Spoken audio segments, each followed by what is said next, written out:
Yeah, Mawenzi, here we come. Not too far away from the top compared to what we have done. The biggest challenge is dry snow, but we'll do it. Megan, we'll make it.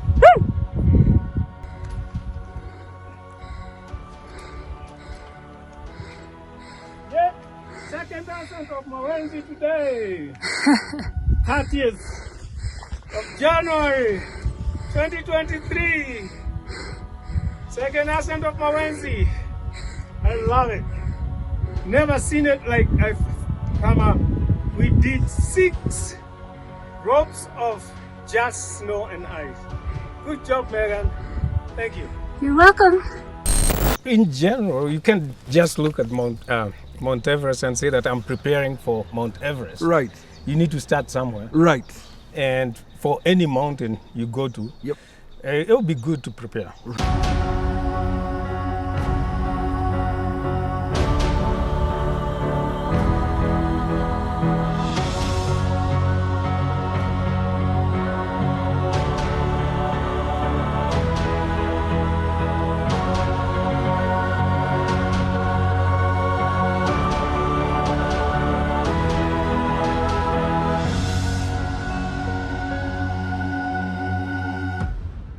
Well, a very, very warm welcome to the Goldmine show. As always, excited just to bring this show to you, and I hope your year is coming on great. You are achieving your goals and you're keeping it going.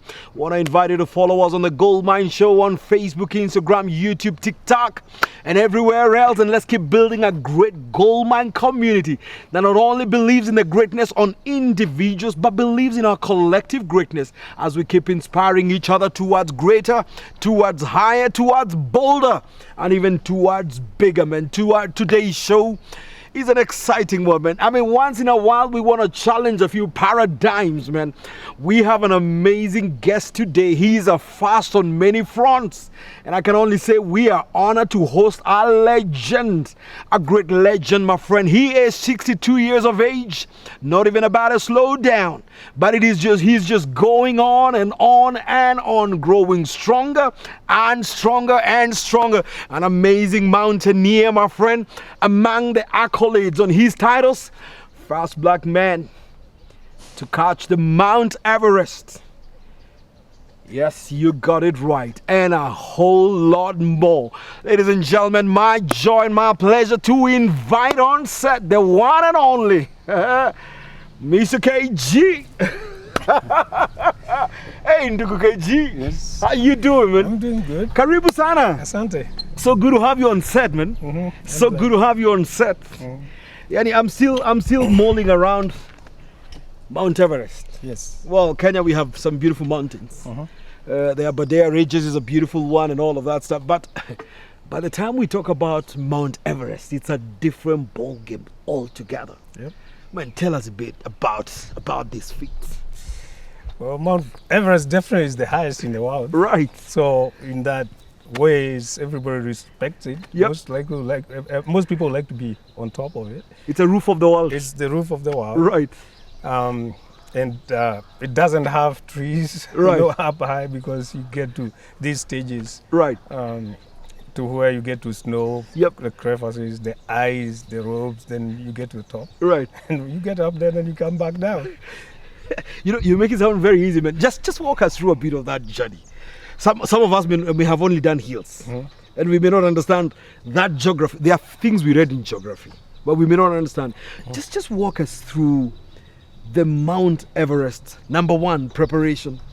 Number 2, just getting the mind to believe I can do it. And number 3, the actual journey onto that mountain. Well, in general, you can just look at Mount Everest and say that I'm preparing for Mount Everest. Right. You need to start somewhere. Right.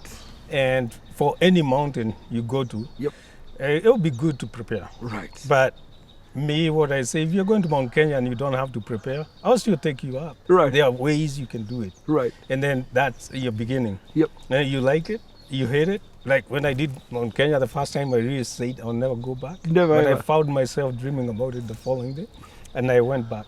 So the training part of it for me is different than other people because I live in the outdoors, I work in the outdoors, I've climbed mountains. You know, every week, every month, every year, I'm out there carrying a 50-kilo backpack and hiking for miles every day, going through the glaciers, going through ice, rocks, whatever, name it. And so, since it's a lifestyle, for me, preparation wasn't that of a big deal. Because you've been on it anyway. What I did is I just went on with the job I do, which is my career, which is being in the outdoors, which involves walking. And I knew that with that, if I keep it going, then I'm ready. But for my colleagues who don't do that, they are climbers, but most of them are involved in daily climbing, you know, go up, come back, go up, come back. They needed to do something more strenuous. The most important thing for Everest is just being able to, let's say, hike for like 24 hours. That mental status. Is it 24 hours non-stop?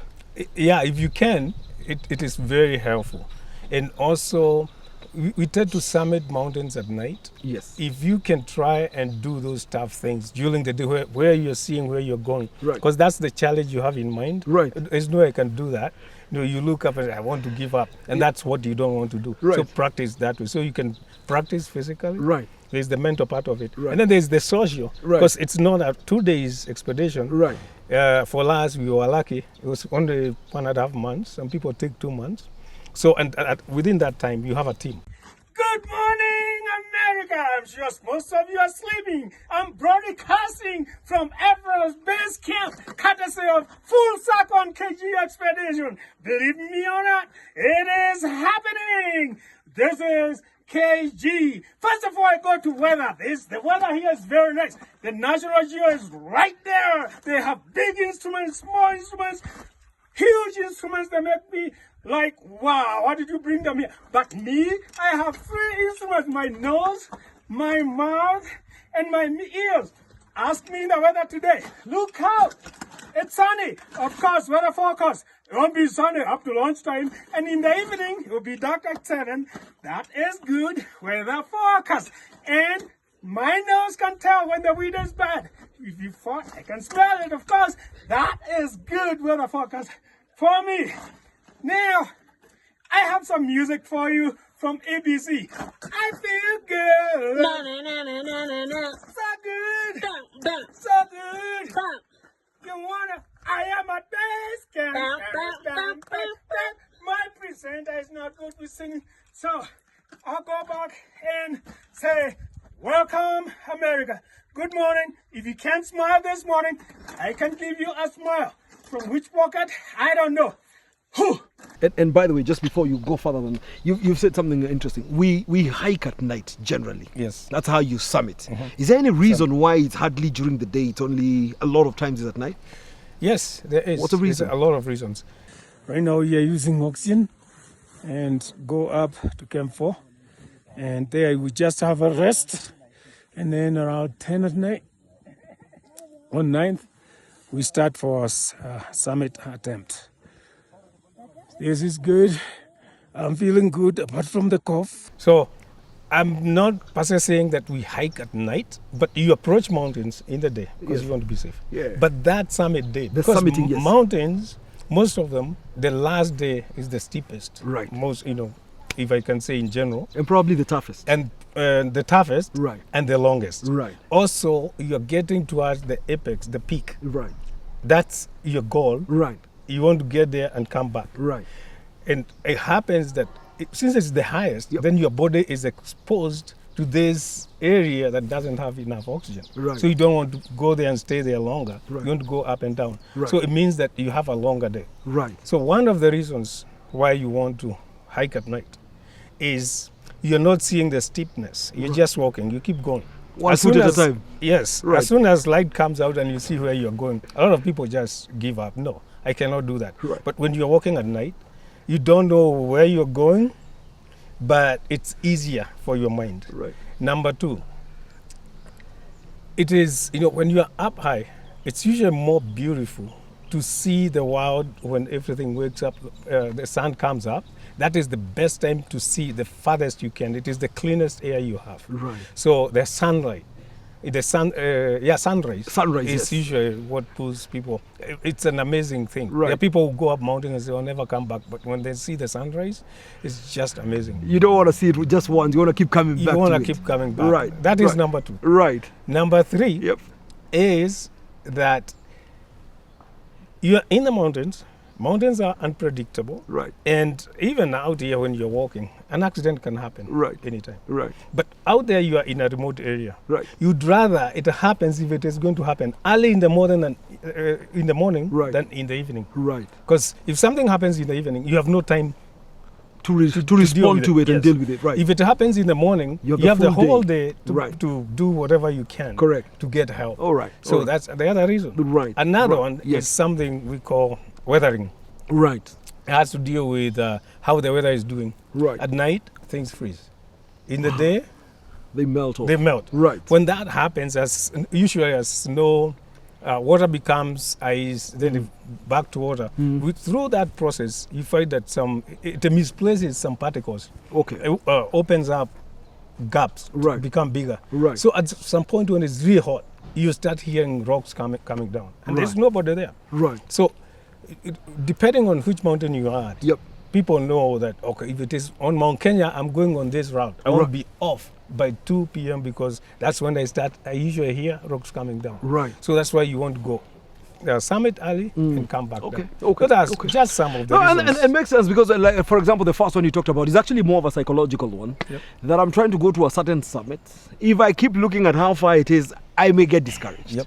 But in the peak of the night, 3 in the morning, 4 in the morning, all I care about is moving one foot next. Another one. I don't have too many things to discourage you other than just you. And making sure you're warm. And making, yes, Yeah. absolutely. Because it's also very cold out Yes. Depending on the mountain you're going up. there. Right. Yes. Right. Right. But I've also seen guys just trying to go up and the body starts to act up also. What's that about and how do you deal with that? Hello once again. It's KG from KG. Obviously, the cough is overtaking me. You can see where we are going tomorrow, and then towards the summit. These are 2 tents above us. These are our tents. You can look down to where we came from. That is Camp 2 down there. Across the valley you can see it, but there's Joy and Pumoling. There are 2 things. There's the one we grew up knowing, the higher you go, the cooler it becomes. Right. So it's, the temperatures are changing every 300 feet you go up. Right. Now, or you can say 1,000 meters, there's a number Right. they give how the temperatures go down. Right. I'm not a scientist. Right. But you know for sure that as you go up, you're exposed more. Right. But the other thing that people don't know and don't realize is that when you're down in Mombasa, the pressure in the atmosphere is big. So the amount of air in Mombasa is pressurized. So you have a lot of, in this glass you have more maybe air particles than when you have the same glass up high, because the pressure is low, so the particles are less. Right. So if they are less, the oxygen is still 21%. Right. But that 21% is less than you would have in Mombasa. Right. So as you go up, you are getting less and less oxygen. So your body needs oxygen to do a lot of things. Right. You need oxygen for digestion. Right. You need oxygen for your muscles to work. It is Right. the food for your brain. Right. So every time that reduces, that means your body is not working in the right way. Correct. It's suboptimal. Yes, and Right. all that is supplied by your blood also. It has something, it is the one that moves, it's your transportation in your body. So as you go up, most people, by the time they are at 8,000, they start feeling the effect. Because you start getting nauseated, you Right. don't have appetite, you just Right. feel tired. Right. Just because you are lacking that main food, Right. the oxygen. Oxygen. And if you go higher, other things can happen. So there are some things that you can get up there. AMS, acute mountain sickness, that's normal. Right. If you go up there and you tell me you have signs of that, which is headache, nausea, lack of rest, it's okay. We just rest and then you see how you're doing tomorrow. And we can even have another day and then move on. So you just need to pause at that point a bit, just see how the body responds. Yes, not a bit. Right. Sometimes it may take, depending on where you are, it may take even a day. Okay. And if it takes a day and you're not improving, the best thing is to descend. Right. Because there's no, that's how you can help yourself. Right. But if it advances, you can get what we call high altitude pulmonary edema. Right. That affects your lungs. And the reason why it affects is, again, lack of that pressure, the imbalance. You know, your body works because of the pressure is stable. If it goes one way, then you can start reversal. Instead of water going in, it is coming out. Wow. And so it goes dangerous. into your lungs. And it is dangerous. Right. For us, like for me, I specialize in that. I can tell whether my client is getting there. But before they get to that hip, I can already tell from the beginning that there's something going on. I monitor them very well. Right. That is the most, the disease that affects people a lot. It's the one that kills people on the mountains very fast. Right. You can then go above 12,000 feet. You can also get something else we call high altitude cerebral edema. Unlike hip, which progresses from AMS and goes slowly, his can be instant. And it is the same effect in your head. You have water leaking into outside the brain, and so that there's no space, but the water is going there, so it is pushing the brain. You get headache that is really bad. Right. People can get crazy.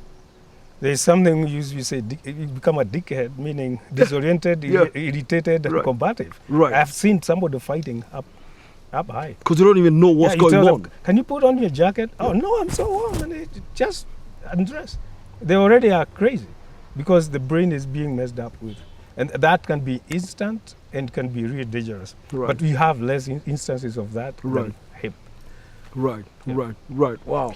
And because you know sometimes a guy is going and they start throwing up, they're not sure, so does that mean I can proceed? Can I not proceed? Is everything okay? Or what then do I do? But I think it's part of what you've called AMS. Yes, it is AMS. You don't want to progress. You may ask, what can I do about this? And that's why it comes to getting a guide who knows what they are doing. Right. These days we see a lot of people on Mount Kenya, Kilimanjaro, Rwenzori. Right. You know, they will charge you anything you want.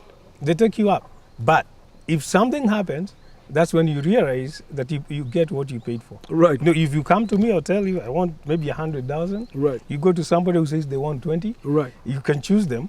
But when something sound happens, cheaper. You'll be coming to me and I'll charge you more to come and solve the problem. Right. So I usually say it is better to invest. If you want to go to a mountain, it's your life. Right. And people need to realize that. Right. You can go there and not come back. Many people, perish out there. Right. And all you need is somebody who knows what they are doing, a good briefing. You are ready. It's not, you can't chance. People chance. You don't take a chance on your life. Don't. Yeah. You don't want to. Yeah. But how do I know I'm ready for a hike? I mean, I can do this stuff. How do I even know I'm ready? You even don't know. People tell me, oh, I need to go running because I'm going to Mount Kenya. First of all, if you're going to a mountain, you're invited for an expedition and you have never done any exercises, and the expedition is within like a month, don't go to the gym. Because don't go to the gym. No, but in my mind I'm becoming fit. Go running. No, right? Because you go, but your body doesn't take a week to acclimatize to what you want it to be. Right. It takes longer. Right. If you started 6 months ago, you progress. You start slowly, then you increase your exercises, and as you go towards your expedition, your body is getting better. If you start right now and you're going next week, it's actually dangerous. By the time you get out there, your body is already not functioning the way it should because it is not used to it. So if you tell me I take you to the mountain and you have never exercised, and we are talking about 2 weeks, I'll just tell you what I want you is you can do exercises, go walk, climb stairs, don't run, do not exhaust yourself. Just walk. Just normal walk. Just that. That's what I want from you. And then I know that. I take you to the mountain and I tell you 2 rules. 1, let's walk. Do not get out of breath. So if you feel like you're getting there, slow down. Number 2, use the speed. You're feeling that you're not going out of breath. Don't look at your friends and say, oh, they are going too fast, I need to catch up. It's not a competition. No. Go slow. Right. I can summit anybody, anywhere. KG, are you saying I can just wake up? Yes. I have not been doing any exercises? That's me. And I just rock up and say, hey, KG, man, we need to do Mount Kenya next week. Yeah, I'll just ask you questions. Are you asthmatic? Are you what? And that doesn't mean that you can't go. I just want So to even know. if I say to the affirmative, yes, I'm asthmatic, you still can go with me? Fine. What are you taking? Where is your medication? How frequent do you do this? And then I know, when I know that, I'm prepared. Man, we've been taught that unless you've been doing exercises and all this stuff, you can't do it. I disagree with that. There are some mountains, if you are going, let's say, on a rock climb or ice or snow, that needs you to get on that top of that mountain and come down within a certain time. And now we are talking about, what do you call it, sport climbing. Right. Because you have a time. Right. I agree So with then that. you have to exert But to if keep the you're time. telling me go up that mountain, and I don't really have to summit. Right. I'm just trying it, and there's no deadline. I can take all the time I have in the world. But I can KG, go to man, Mount Kenya in 10 days. There are matters to And do still with summit. endurance, there are matters to do with altitude, acclimatization and all of that stuff. So where does that come into play for guys who've not been exercising before? It comes into play because you are not exhausting your body. You're just going slowly normally. And So it's just a leisure walk. It's a leisure walk, and that's where I come in again and say there's so many ways of going up mountains. You can go up Mount Kenya and say, or step from this to here. Like if you go to Kilimanjaro, they have stages. Right. From here to there. If I go to Mount Kenya and I know who I'm dealing with, I don't have to follow those stages. There's water all over. I'll carry tents. We move today, we go, instead of going 6 kilometers, we go 4. And then we put our tent there. We We put our sleep. tent there, we sleep, we eat. The following day, we move on. You won't even know how you go to the top, so far as you have the time. You know, the part that I struggle with most is the summiting. Mhm. Because then if you, let's take the Kilimanjaro you just talked about. Yep. By the time you're hitting between base camp and summits, the altitude is already high. You're not used to that kind of altitude to the point you made earlier. How do I then endure that level of altitude? Oxygen supply is low and everything else. How do I do that when I've not done this before? So what I'm trying to say is the slower you go, the faster and the easier your body acclimatizes. Right. So if you go to Kilimanjaro, for example, and you use, let's say, 6 days, and I use 8, the 8 days person who acclimatize better because they are moving shorter distances, Right. and they are being exposed in the high altitude more. Right. The Right. person who is rushing Right. is being exposed, but faster. But there is also another way. You can live from 10,000 run up to 19 and come back. Before your body asks, what are you doing to me? You're gone. And it's done. So you either do it that way, Yes. or Take your not there time. in the middle. All right. Yeah. All right. All right. All right. All right. So I mean, and you know, we must tell our audience, man. I don't know whether you still have the count of the times you've done places like Kilimanjaro, man, or Kenya. Yeah, it's too many. It's definitely over 200 Mount Kenya. Kilimanjaro, the same. I trained rangers on both mountains, Rwenzori, so sometimes I go up there and stay for 30 days without coming down. And that's my I just enjoy being out there. Yeah. For a whole month, you're just up there. Yes, I've stayed up a mountain for 3 months actually, without coming down. The snow, the cold, and everything. Yeah, I have good clothing. There's food, so we just climb. You're a real outdoor guy. Yeah, I love it. But let me take it just a few steps back, man. You have been at mountaineering for many years. Mhm. And I'm just curious as to the very first time. Really, I mean, everyone has a first. Very first time you actually led people onto a mountaineering experience. Please just take us back to that. Yeah, I remember it was a long time ago, 1978 to be precise. No, 79, sorry, to be precise. St. Joseph's High School, Kitale. Right. And I was, at that point... 79 is approximately 44 years ago. Yeah, I was the leader of the scouting movement for our district, Trans Nzoia. And we were 2 districts, Trans Nzoia and the other one, I can't remember what it was, they were put together. Right. and I was the leader, and the leader also for my high school. And I could see Mount Elgon every time. I didn't know mountaineering was anything. I don't know what put me there, but I just decided, why can't we go to the Mount Elgon? And I brought that. I planted the seed into the other students who were scouts, and for some reason they kicked in and said, yeah, we can do it. How do we do it? I said, I have a plan, and I didn't have. And I decided we'll go to Mount Elgon to summit, and I went to the principal, talked to them, talked to the scout master, and I was surprised when they say, yeah, you can go. Here's a truck. We didn't have tents, right? So we took those big vehicle tents. Yep. We had big pots, sufurias for cooking because we were like 50. I remember walking. Some people would take the pots and put them on top of their heads when it's raining. And we didn't hike far. We went to a cave, cooked, had a lot of fun, came back to school, and I looked back and said, wow, people believed in me. People, followed me, and I felt I had so much confidence that you could not say no to me. Were you a student or were you a teacher? I was a student. You are a student? Yes. So you Form 4 student, mobilized everyone else? Yes. You told them I have a plan and you don't even have a plan? I didn't have a plan. So you hatched it as you went? Yes, we went. We just told the driver he'd take us to the roadhead where the road stops. And then we'll walk when we decide where. We thought we would go to the summit, but we didn't go far. But at least you went to the caves. We went to the caves. So even if you don't hit the summit, at least you hit the cave. Yes, that was our summit. Right. Yeah. And that was your first experience? Yes. And it did something for you? It did. I still remember, and I saw. I think that was it wasn't the first time, but there was one time that I realized that I have some ability to bring people together. Right. Yeah. Right. And from that point then, how did you then continue building this journey that gets us to where we are? After that, I didn't do much, but going back, I was an outdoor person. Right. And because that's how I grew up. Going to school, in Karatina. Right. All the days were normal, I would say. Yep. Well, normal meant waking up at 3 a.m. to milk cows, take the milk to the dairy, which was 5 kilometers one way, so 10 kilometers before I come back, have some more milk and go to school. Saturday meant doing the same 10 kilometers, and then coming back, taking the cows to the deep 10 kilometers, coming back, taking coffee to the deep and coming back. That's 30 kilometers. Whoa.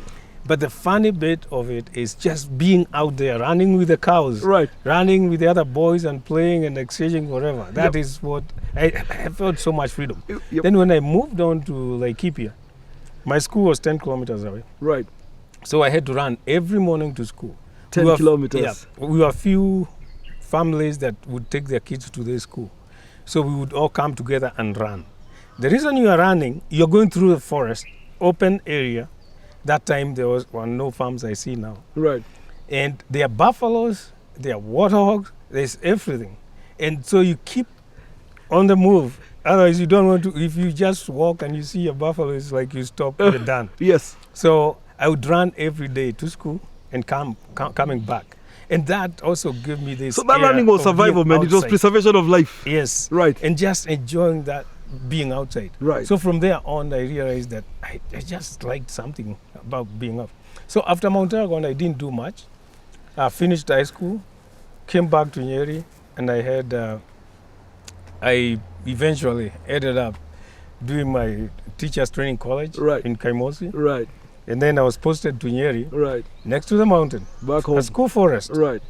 And one day I was like, this forest is here, the mountain is there. Why can't I just walk through and go to the mountain? And I convinced some teachers, and we did.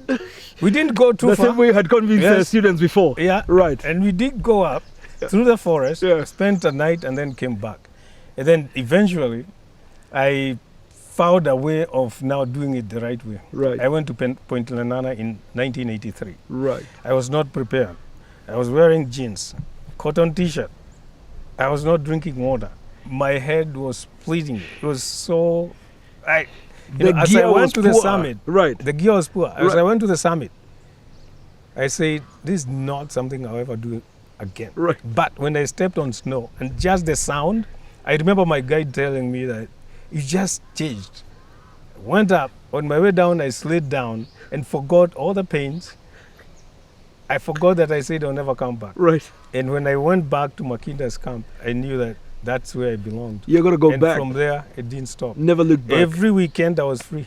I would go up the mountain. When we go on holidays, I just go and help the caretaker up there. And, some people started noticing me. This guy who comes, he's not a ranger. He's not being paid for it. Must be somebody who's passionate for this. And that's how I got to what I got into. But you'd get to Lenana is the one on rocks.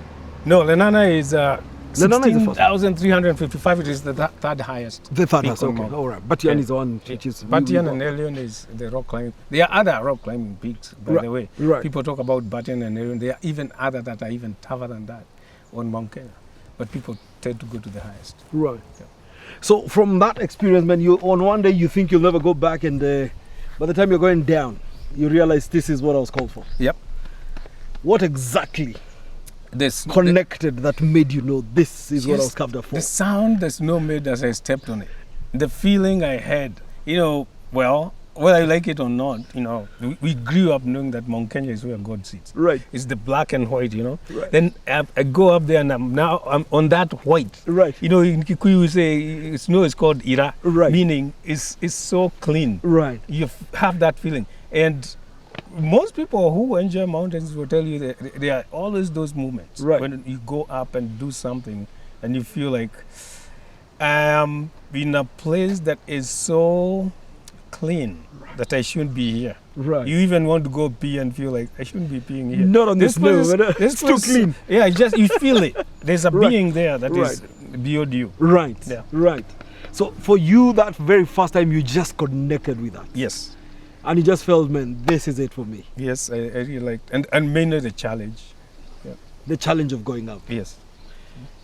And so, from there, almost every week, when you had a chance, you would just keep going back. Anytime I had a chance. One thing I remember as a teacher is I was very active. Right. But during holidays, I would just take my money and go. I remember I went to Marsabit National Park. Right. I visited other national parks during the holidays, and I would come back, and my mom, I would say, I don't have money to go back to school. And I'm a teacher, but I've used all the money going up like Mount Kenya or something. Where do you take your money? And she would help me to go back to school for the opening.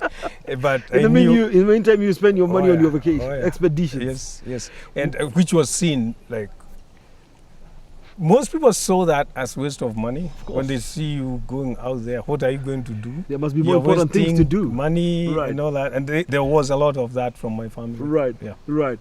Wouldn't this then eventually bring a conflict between whether you will be able to stick as a teacher or you want to spend more time? It almost becomes a conflict. Is it the class or is it the mountain? Well, the mountain one, but what I can tell you is I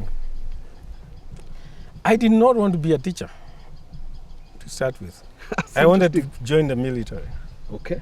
But just like a zillion of Kenyans, I was disappointed by a few things that happened when I went for the intake in Rurengo, I remember. So what was happening, obviously, that things are not straight. You need to know somebody to get to that line. Right. And I said, I'm not going to push or pay to get there. And then I can see the punishment being done, for the others who don't have people, you go run for I don't know how many kilometers so that they say, I'm not doing it, I give up. Because you didn't want to become a teacher. I didn't want to become a teacher. Right.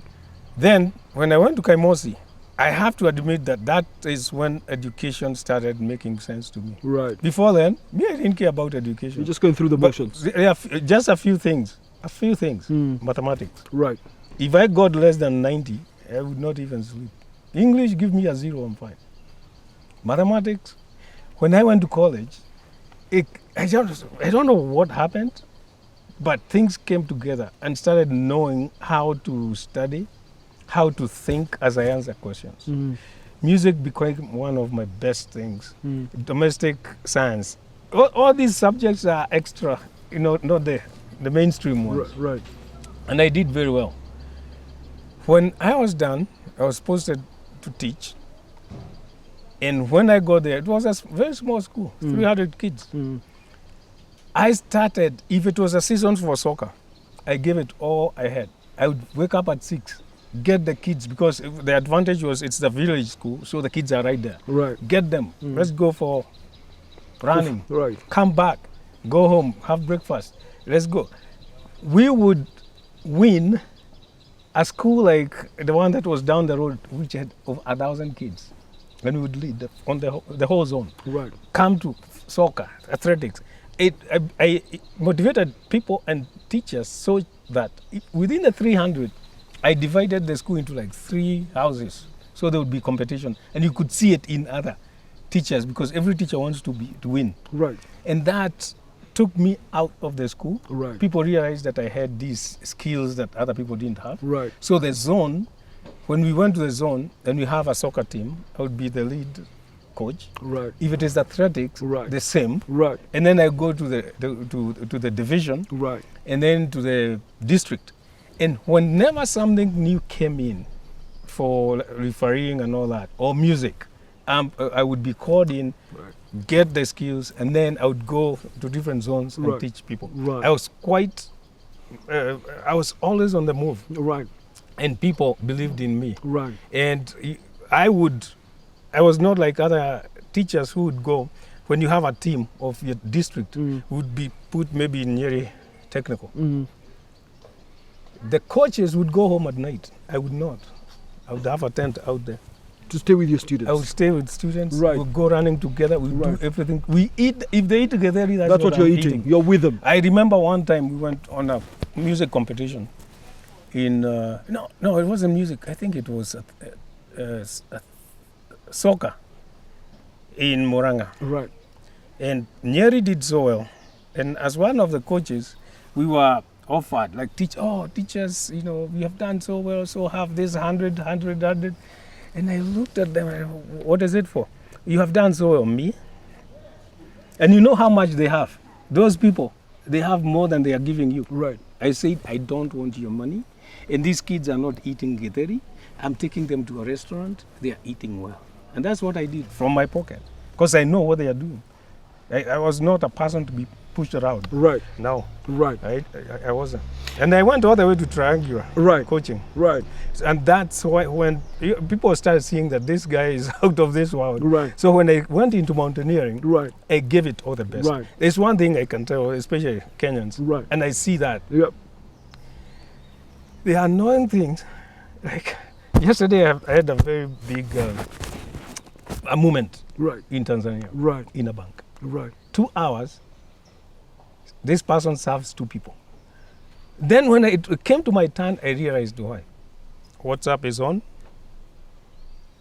And I can That see is them on phone. talking. They're just talking with the friend.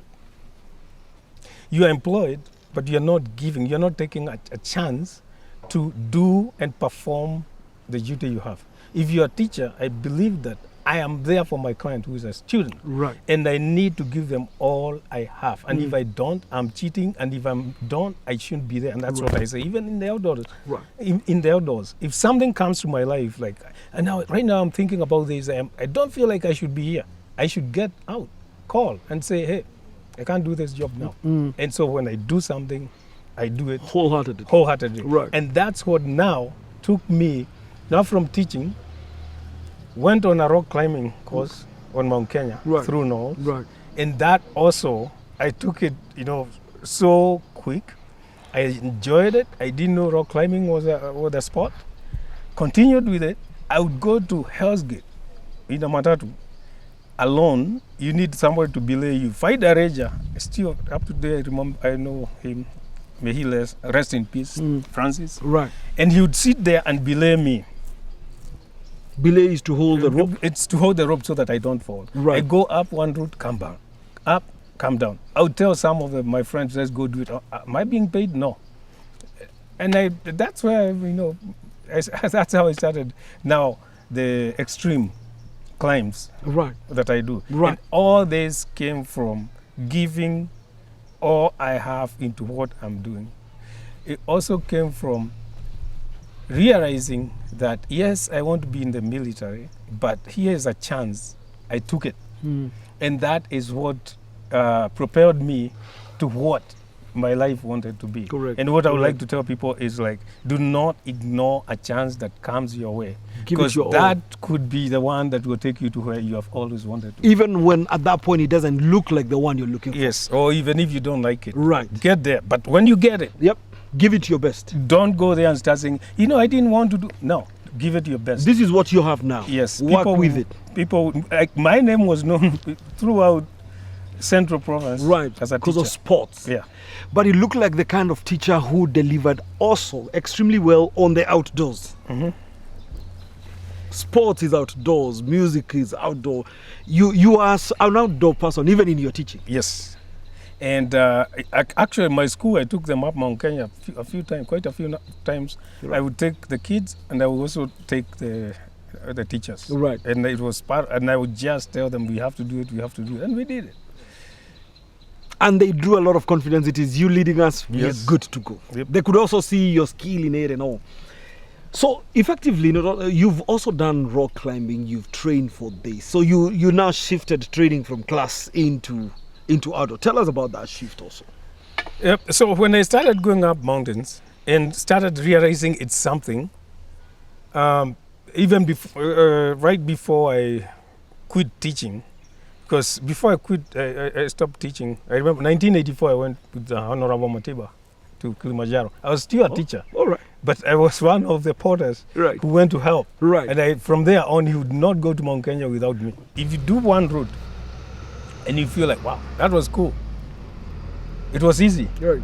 go back and make it harder. Right. Now, don't hold that, hold Right. the smaller one. Right. Go back, Right. make it Even faster. hard, yeah. So, and that's how you learn to do that stuff. Right. And then as I went on, I realized that there's another part of mountaineering that I didn't know, glacier travel, Right. ice climbing. Right. And so I was introduced that when I went to United States. Right. And I realized that, this is even better. Right. And I kept moving. Right. So by the time I summited Denali in 1989, Right. I had to do a combination of those. It took me 36 days moving.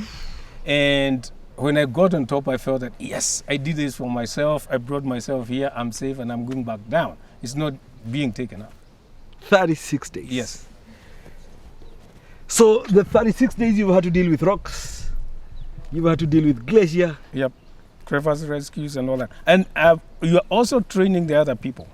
So there's a lot of learning in the outdoors. What I can tell you is that being in the outdoors makes you learn so much. You don't realize. Right. I struggle sometimes when I have students who don't want to be there. Right. And some people say, this person doesn't want to be there, we should kick them out, they should go. And I say, no, they are not going. Right. If I take you out for 2 weeks in the outdoors and we are hiking, we are doing all these things, don't say anything. I don't even need to teach you anything. But after those 2 weeks, when you come back, you are a different person. You have gone through so many challenges. Right. You have taken time to think. You have started thinking about, you may not know it. There's this tree I've been seeing here. There's this water. Where does it come from? Right. And that opens up your mind. Right. Mentally, it's very healthy. Right. And I usually tell people, even if you don't want to go up, it's not only mountains. Right. You can go up hills. Right. Or you can just go to forests Right. and hike. Right. It is mind cleansing. Right. It gives you a time to rest. It gives you a time to connect to the nature. Right. And start asking and connecting that stuff with who you are. Right. People who come to our courses, at the end of the day, some of them expect to learn to be physically fit and all that. But actually, when they go back home, it can be even after a year. They look back and realize that actually, they went out there, but they did not learn much. But they learned about themselves and who they are and where they want to go. And they connected very deeply with that. Yeah. And I also suspect it does something to the mental fortitude also. Because then you're overcoming real challenges. And you keep reminding, man, I was able to overcome this one and I was able to overcome. So even your disposition to life, then most likely there's a variation in your mental fortitude. You know, what happens is when you're out here, Yep. you never know your limits because you are limited by so many things. Right. By those houses you have, by your friends. Right. Because whenever you want to do something, somebody is pulling you down. Right. But when you're out there, you look at something and say, can I do that really? You have no time to say you can't because you are there anyway, Yes. and you have been told that's where you are going. Exactly. So you continue. When you do it, Right. you find that what you thought was your limit has been stretched. Right. And every day gets stretched. Right. You get challenges. Right. With those challenges, at home, you turn to your parents. Right. You turn to the teachers. Right. You turn to your sister or brother. Right. Here, you have nobody to turn to, and whoever you are turning to is also Fighting the same battles yes, like you. So it's like, how can I help you? Let's help one another. You bring. We can up only this give team. each other moral support to keep going. Yes. Right. So it challenges you in a way that it develops your mind. Right. Another thing I see that happens when people are out there is we are out here, we tend to assume and to, like the things we have are ours. Like, yeah, I have a bed, I have a TV. Some people don't even know where they come from. When you're out there, now you start, where's my bed? You don't have it. I don't have my phone. I don't have it. And you start missing them and realizing how important the food you eat there, your bed, how important your parent, how important your sister is. Right. But when you are there, you don't think about those things. So you no longer take them for granted anymore. Yeah. And also seeing how much you have to do to yourself to get where you are, and looking back and realizing that at home, you don't do that, people do things for you. People change. It changes people. So by the time I go up and come down, I'm a different guy altogether. You're totally different. But again, it depends on how you do it. Right. And that's what I'm in that process whereby I would like to change what East Africans think about going out into the outdoors.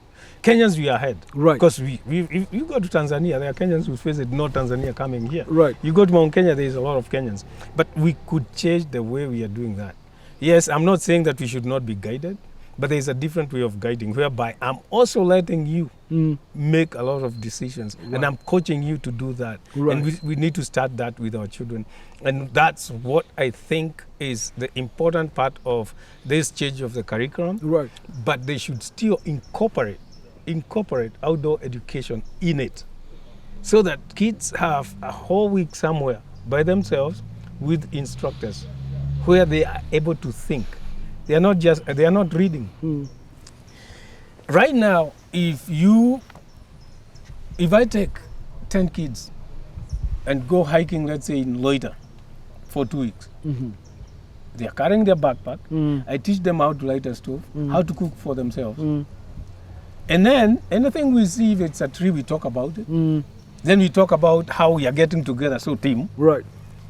After 2 weeks, that child, when they come back to school, they are ahead of that child who has just been sitting. The amount they have learned is more than they can learn in a classroom for 1 year. And that has been proved right. And that's why United States, outdoor education, like you will go, if you're in high school, you can go and say, I'm not coming to school the next time.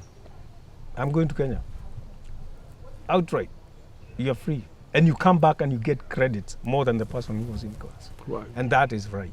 You learn so much. Right. Yeah. Right. I mean, evidently, not only do I come down with the accolade of having summited, which is a good thing, maybe that was the initial inspiration, but clearly I also come with many lessons down the road. I come with a different mindset, so to speak. So it's actually not just one goal I end up achieving. It looks like I achieve multiple goals. Yes. On any of those trips that I take.